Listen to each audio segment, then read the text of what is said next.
नमस्कार दोस्तों, स्वागत है आपका HDIS परिवार में। दोस्तों, जैसा कि आप जानते हैं कि HDP मेंस प्रोग्राम चलाया जा रहा है, जिसके अंदर हम मेंस पॉइंटर के नाम से करंट अफेयर के सभी टॉपिक कवर करते हैं। यानी मुहिम का नाम है यूपीएससी मेंस पॉइंटर। IAS की आप तैयारी कर रहे हो या फिर किसी स्टेट पीसीएस की आप तैयारी कर रहे हो, दोनों के लिए ही ये मेंस पॉइंटर बहुत इंपॉर्टेंट है, क्योंकि करंट अफेयर के उन सभी टॉपिकों को हम कवर कराते हैं जो आपके मेंस के लिहाज से इंपॉर्टेंट है। देखिए, हमारे सामने कुछ चॉइस होती है कुछ जगहों पर। वो कहां पर? आपको मूवी देखते होंगे भैया, आपको मूवी देखने में चॉइस है। आपको कौन सी मूवी देखनी है? थ्रिल देखनी है, मारधाड़ वाली यानी कि फाइट वाली मूवी देखनी है, किस हीरो की मूवी देखनी है, आपकी हीरोइन जो फेवरेट होगी मुझे उसी की मूवी देखनी है, साइंस फिक्शन मूवी देखनी है। सब में अपनी चॉइस है कि हाँ, मुझे ये अच्छी मूवी लगती है तो मैं वही देखता हूं। मगर ये क्या है? ये एक एग्जाम है और एग्जाम निकालने के तरीके होते हैं।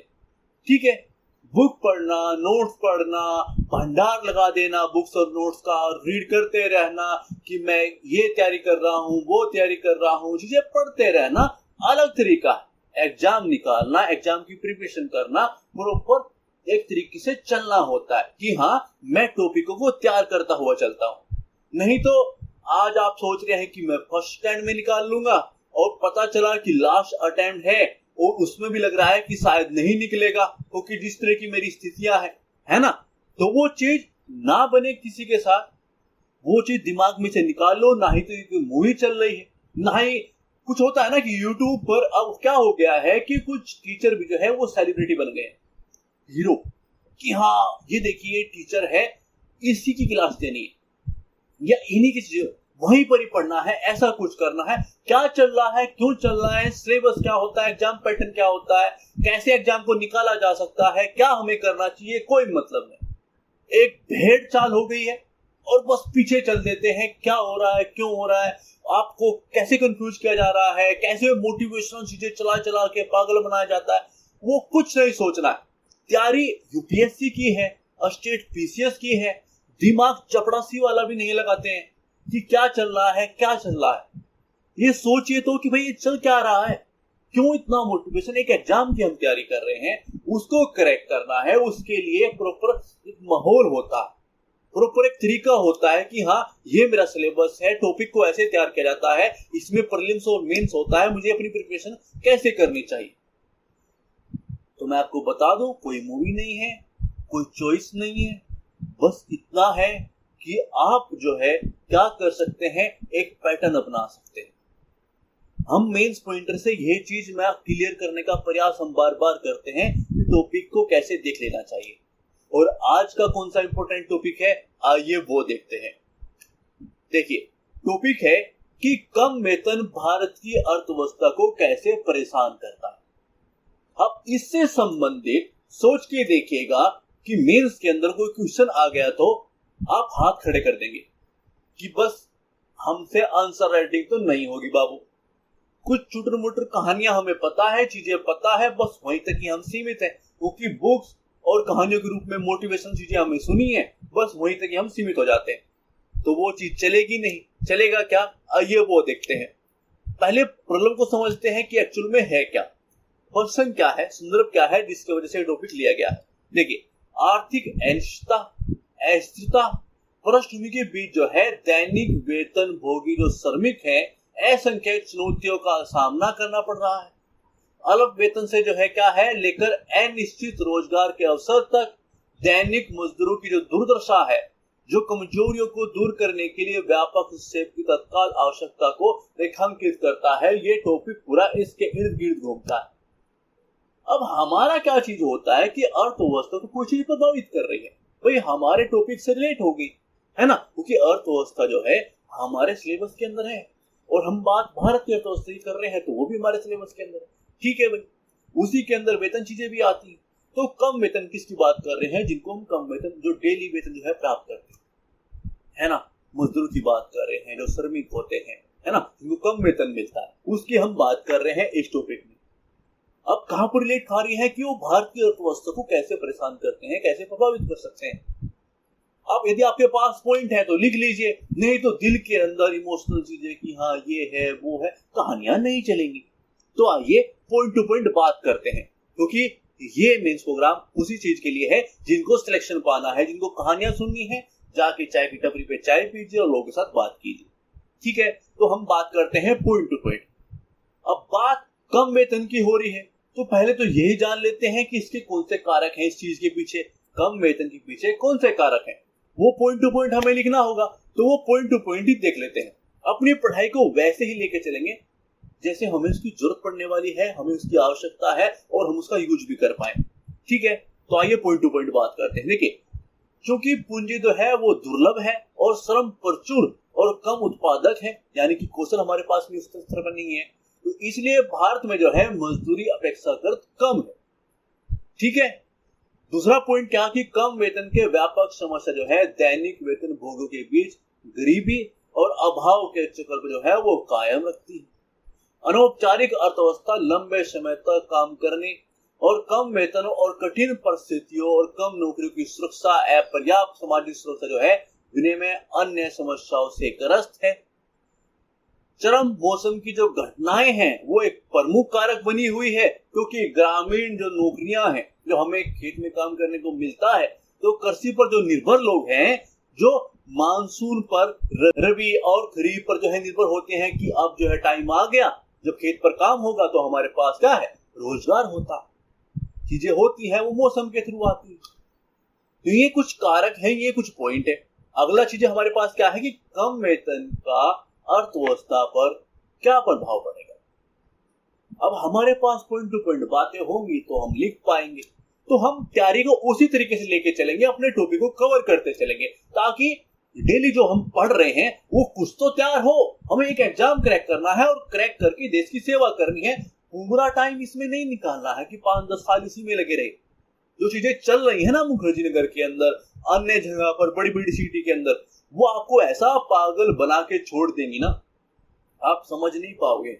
नया नया जोश होता है, चीजें होती हैं, हम उनको नहीं समझ पाते। तो प्लीज उस चीज को समझिए। जो सेलिब्रिटी के रूप में आपके सामने टीचर प्रस्तुत किए जाते हैं, ना ही तो वो हीरो है, ना ही आपके पास कोई चॉइस है कि हाँ यही मूवी है, मुझे यही देखनी है। आपको निकालना है एग्जाम, बस अपने एग्जाम के बारे में सोचिए कि यही वो चीज है जो मुझे क्रैक करने के लिए इन लोगों से मैं जुड़ा हूं, चाहे वो हम लोग हो, चाहे वो कोई भी हो। आप हमारे पास क्यों आ रहे हो? क्योंकि आपको एग्जाम क्रैक करना है, बस आप उस चीज पे फोकस कीजिए। ठीक है, तो आइए वो पॉइंट देख लेते हैं कैसे वो प्रभावित कर सकते हैं।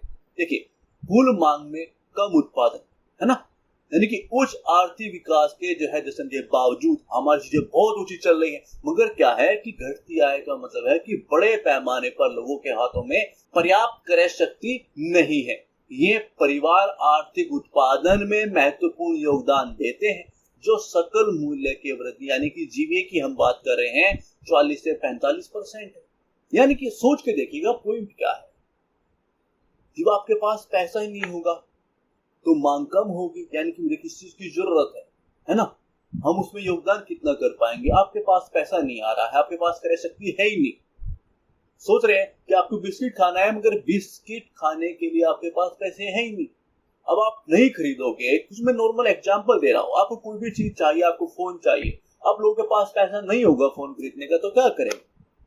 फोन कम खरीदे जाएंगे, कम खरीदे जाएंगे तो उनका उत्पादन भी कम होगा। तो वो चीज क्या है, किसको प्रभावित कर रही है? अर्थव्यवस्था को।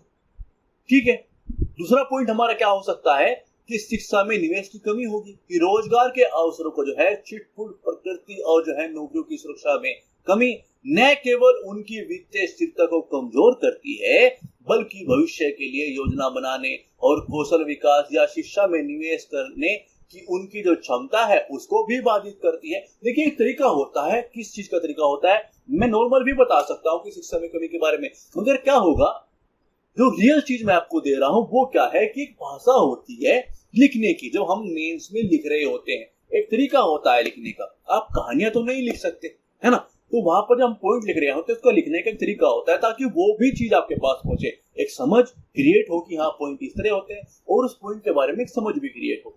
ठीक है, वो मैं आपके सामने इसलिए लेके आता हूं। अगला पॉइंट क्या हो सकता है कि आर्थिक झटकों के प्रति जो है संवेदनशीलता होती है। आप लोग एक हाशिए पर उस स्थिति में है कि वो किसी चीज को जो है वो सहन ही नहीं कर सकते। अब होता है कि वैश्विक स्तर पर कुछ प्रॉब्लम क्रिएट हो जाती हैं, जैसे कि युद्ध चल रहे हैं, अन्य प्रॉब्लम्स क्रिएट हो जाती हैं, जिससे क्या होता है कि ये पूरा भारत, कोई देश जो है वो प्रभावित होगा, उसकी अर्थव्यवस्था प्रभावित होगी, और जब अर्थव्यवस्था प्रभावित होती है तो चीजें इधर उधर होती हैं और वो उस चीज को सहन नहीं कर पाते हैं, वो उसके प्रति क्या होते हैं, संवेदनशील होते हैं। अब पॉइंट कैसे लिखा जाएगा कि पर्याप्त सामाजिक सुरक्षा तंत्र की जो है अनुपस्थिति उनकी वित्तीय असुरक्षा और बढ़ा देती है, जिससे वे आर्थिक झटकों और जो है संकटों के प्रति असुरक्षित हो जाते हैं, है ना। अपना एक पॉइंट होता है, तरीका है, वो आपके पास जा रहा है। खराब जीवन स्तर है उनका। होता क्या है कि मजदूरों को जो है खराब परिस्थितियों में रहने के लिए मजबूर किया जाता है। पैसा नहीं है, ना ही तो रेंट पर रह सकते हैं, क्या अच्छे मकानों में रेंट पे रह रहे हैं, क्योंकि हम पैसा ही उतना कमाते हैं, हमारा कम वेतन है। उसी चीज के ऊपर तो पूरा टॉपिक है ना। तो होता क्या है, हमें झुग्गी झोपड़ियों में रहना पड़ता है, छोटे छोटे कमरे होते हैं, उनमें रहना पड़ता है। पानी की प्रॉब्लम होती है, वो भी डेली झेलना है। सबज शौचालय तक जो है पहुंच जो है वो सीमित होती है, ये हमारे सामने प्रॉब्लम है। बीमारी फैल जाती है तो इलाज कैसे कराएं। सीवेज जैसी जो नागरिक सुविधाओं का अभाव है वो भी हमारे सामने प्रॉब्लम है। तो उनके जो बच्चे होते हैं स्कूल और खेल के मैदानों से जो है वो वंचित हो जाते हैं। अब पढ़ेंगे नहीं, देश को कैसे संभालेंगे, खेलेंगे नहीं, वो किसी भी फील्ड में उनका योगदान ही नहीं होगा, तो एक बहुत बड़ा हिस्सा क्या है, निर्भर हो जाता है इसके ऊपर, एक बोझ की तरह होता है। उस चीज में कहने के लिए बुरा लगता है, मगर वो चीज है, ठीक है। और वो चीज हमें समझनी चाहिए कि हाँ ये हमारे पॉइंट है कि वो स्कूल से, खेल से वंचित हो रहे हैं, उन मैदानों से वंचित हो रहे हैं, उनका योगदान जो है वो कम हो जाता है। क्या वो फिर कुल मांग में हो, क्या वो संवेदनशील हो आर्थिक झटकों से, शिक्षा में निवेश की कमी, वो भी एक पॉइंट है। तो ये पॉइंट होते हैं जो हमें वहां पर लिखने होते हैं कि हाँ ऐसे प्रभावित कर रहा है, ठीक है। अब प्रॉब्लम तो है, तो उसके उपाय के बारे में बात करते हैं। उपाय क्या है कि उन संरचनात्मक बाधाओं को जो है दूर करने के प्रयासों की आवश्यकता है जो दैनिक वेतन भोगी श्रमिकों के हाशिए पर बने रहने को कायम रखती है, ठीक है। अगला पॉइंट क्या कि इसमें उचित वेतन सुनिश्चित करने, कामकाजी परिस्थितियों में सुधार और बेरोजगारी लाभ और स्वास्थ्य सेवाओं जैसी जो है सामाजिक सुरक्षा योजनाओं तक पहुंच को जो है विस्तार करने के उपाय को लागू करना शामिल है। आपको क्या सोचा कि भाई उपाय के अंदर क्या चीजें होंगी? ऐसा कुछ नहीं होता है कि जो हवा होता है ना दिमाग में बना हुआ कि आंसर राइटिंग कैसे करेंगे। देखिए पढ़ने का एक तरीका होता है, टॉपिक को समझने का एक तरीका होता है, उसको बेसिक समझा, उसके बाद उसको पॉइंट टू पॉइंट उस तरह से लेके आइए ताकि आसान हो जाए। हमने पढ़ा ही वैसे, जब क्वेश्चन सामने आया तो आसान हो गया लिखना, फॉलो चार्ट का यूज करना, डायग्राम का यूज करना, क्योंकि हमने पूरा टाइम जो है ऐसे ही तो पढ़ाई की है और वो ही हमें वहां पर करना पड़े तो हमारे लिए आसान होगा। पढ़ाई कहानियों के रूप में की है, पूरे पूरे पैराग्राफ अलग तरीके से पढ़े हैं, तो वहां पर फिर हमें क्या होता है, प्रॉब्लम्स क्रिएट होती है। जब आंसर राइटिंग करनी होती है तो चीजें फिर उस तरह से नहीं कर पाते हैं। तो यहाँ पर हम इसलिए टॉपिक को आसान बना के आपके सामने प्रस्तुत कर रहे हैं। तो प्लीज वीडियो को शेयर कर दीजिएगा ताकि अन्य लोगों तक चीजें पहुंच सके, लाइक कर दीजिएगा, कमेंट कीजिएगा। थैंक्स फॉर वॉचिंग, धन्यवाद।